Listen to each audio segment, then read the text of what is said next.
मेरे दर्शक साथियों, मैं आप सभी को अपने एजुकेशन चैनल में पुनः हार्दिक स्वागत करता हूं और मैं हाजिर हूं एक नए विषय के साथ, जो कि है संस्कृत।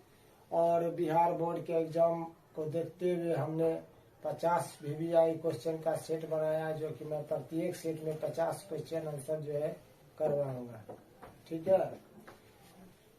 तो राजशेखर का प्रमुख रचना या काव्य ग्रंथ कौन है? उत्तर काव्य मीमांसा। सिखों के 10वें गुरु कौन थे? गुरु गोविंद सिंह। सिखों के 10वें गुरु कौन थे? गुरु गोविंद सिंह। पाटलिपुत्र पटना के नाम से कब से प्रसिद्ध हुआ? उत्तर मध्यकाल में।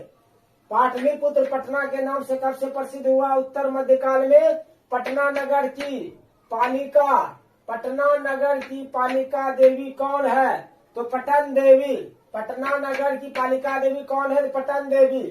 गुरु गोविंद सिंह का जन्म स्थान किस नाम से प्रसिद्ध है? तो उत्तर गुरुद्वारा। गुरु गोविंद सिंह का जन्म स्थान किस नाम से प्रसिद्ध है? तो गुरुद्वारा के नाम से प्रसिद्ध है। गोलघर कहाँ है? पटना में। पटना में हमेशा युद्ध, आग और बाढ़ का भय रहेगा। किसने कहा था? तो भगवान बुद्ध ने। पटना में हमेशा युद्ध, आग और बाढ़ का भय रहेगा। किसने कहा था? भगवान बुद्ध ने। पटना शब्द किस शब्द से बना है? तो पतन से। पटना शब्द किस शब्द से बना है? तो पतन से। गुरु गोविंद सिंह किस धर्म के गुरु थे? तो उत्तर सिख धर्म के। गुरु गोविंद सिंह किस धर्म के गुरु थे? तो सिख धर्म के। पाटलिपुत्र किस नदी के किनारे अवस्थित है? तो गंगा नदी किनारे। पटना में गंगा नदी पर सेतु है। कौन सा सेतु है? तो गांधी सेतु। पटना का इतिहास कितना पुराना है? 2500 वर्ष पुराना है। पटना का इतिहास कितना पुराना है? 2500 वर्ष पुराना है। कुटनीमतम काव्य के कवि कौन है? तो दामोदर गुप्त। किसके काल में पाटलिपुत्र की रक्षा व्यवस्था उत्कृष्ट थी? तो चंद्रगुप्त मौर्य। किसके काल में पाटलिपुत्र की रक्षा व्यवस्था उत्कृष्ट थी? तो चंद्रगुप्त मौर्य। पाटलिपुत्र एवं पाठ में किस शहर का वर्णन है? पटना। पाटलिपुत्र एवं पाठ में किस शहर का वर्णन है? पटना। यूनान का राजदूत कौन था? मेगास्थनीज। यूनान का राजदूत कौन था? मेगास्थनीज। अलस कथा के लेखक या रचयिता कौन है? तो विद्यापति। अलस कथा के लेखक या रचयिता कौन है? विद्यापति। अलस कथांतर्गत मिथिला में कौन मंत्री थे? वीरेश्वर। अलस कथांतर्गत मिथिला में कौन मंत्री थे? वीरेश्वर।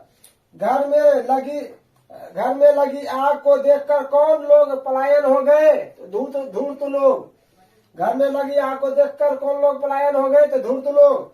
अलस कथा पाठ किस ग्रंथ से संकलित या संग्रहित है? पुरुष परीक्षा से। अलस कथा पाठ किस ग्रंथ से संकलित या संग्रहित है? पुरुष परीक्षा से। अलस कथा कैसी कथा है? व्यंग्यात्मक कथा। अलस कथा में आग किसने लगाई? अलस कथा में के कर्मचारियों ने। अलस कथा में आग किसने लगाई? अलस कथा के कर्मचारियों ने। अलस कथा में आग कब लगाई गई? जब सब सो रहे थे। अलस कथा में आग कब लगाई गई? जब सब सो रहे थे। मैथिली भाषा के कवि कौन है? विद्यापति। मैथिली भाषा के कवि कौन है? विद्यापति। नीतिकार आलस को क्या मानते हैं? शत्रु। नीतिकार आलस को क्या मानते हैं? शत्रु। वीरेश्वर कैसा था? दानशील। सबसे बड़ा शत्रु कौन है? आलस्य। जनक की सभा में शास्त्रार्थ कुशला कौन थी? गार्गी। जनक की सभा में शास्त्रार्थ कुशला कौन थी? गार्गी। ऋग्वेद में कितनी मंत्र दर्शनवती ऋषिकाओं का उल्लेख है? चतुर्वी सती। मधुरा विजयम किसकी रचना है? गंगा देवी। मधुरा विजयम किसकी रचना? गंगा देवी। गांधी दर्शन से प्रभावित रचना कौन सी है? सत्याग्रह गीता। गांधी दर्शन से प्रभावित रचना कौन सी है? सत्याग्रह गीता। अच्युत राय कहाँ के राजा थे? विजयनगर। अच्युत राय कहाँ के राजा थे? विजयनगर। विशाल संस्कृत साहित्य किसके द्वारा समर्थित है? कवियों और शास्त्रकारों द्वारा। विशाल संस्कृत साहित्य किसके द्वारा समर्थित है? कवियों और शास्त्रकारों द्वारा। सर्व शुक्ला सरस्वती किसने कहा है? दंडी ने। सरशुक्ला सरस्वती किसने कहा? दंडी ने। विजयांका का समय क्या है? 8वीं सदी। विजयांका का समय क्या है? 8वीं सदी। लौकिक संस्कृत साहित्य में लगभग कितनी कवित्रियों के पद मिलते हैं? 40 कवित्रियों के। लौकिक संस्कृत साहित्य में लगभग कितनी कवित्रियों के पद मिलते हैं? 40 कवित्रियों के। मैत्रेयी कौन थी? याज्ञवल्क्य की पत्नी। मैत्रेयी कौन थी? याज्ञवल्क्य की पत्नी। ऋग्वेद में कितनी महिला ऋषिकाओं का वर्णन प्राप्त है?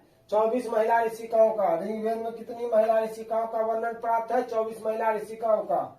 अथर्ववेद में कितनी मंत्र दर्शनवती ऋषिकाओं का उल्लेख है? 5। अथर्ववेद में कितनी मंत्र दर्शनवती ऋषिकाओं का उल्लेख है? 5। वनमाला भवालकर किस काल की संस्कृत कवित्री थी? वर्तमान काल की। वनमाला भवालकर किस काल की संस्कृत कवित्री थी? वर्तमान काल की। अंत्येष्टि संस्कार कब होता है? मरने के बाद। अंत्येष्टि संस्कार कब होता है? मरने के बाद। जन्म पूर्व संस्कार कितने हैं? 3। जन्म पूर्व संस्कार कितने हैं? 3। संस्कारों को कितने भागों में बांटा गया है? 5। 5 भागों में। संस्कारों को कितने भागों में बांटा गया है? 5 भागों। मनुष्य गृहस्थ जीवन में कब प्रवेश करता है? विवाह संस्कार के साथ ही। मनुष्य गृहस्थ जीवन में कब प्रवेश करता है? विवाह संस्कार के साथ ही। समावर्तन संस्कार का उद्देश्य क्या है? गुरुगिरी से गृहस्थ जीवन में प्रवेश करना।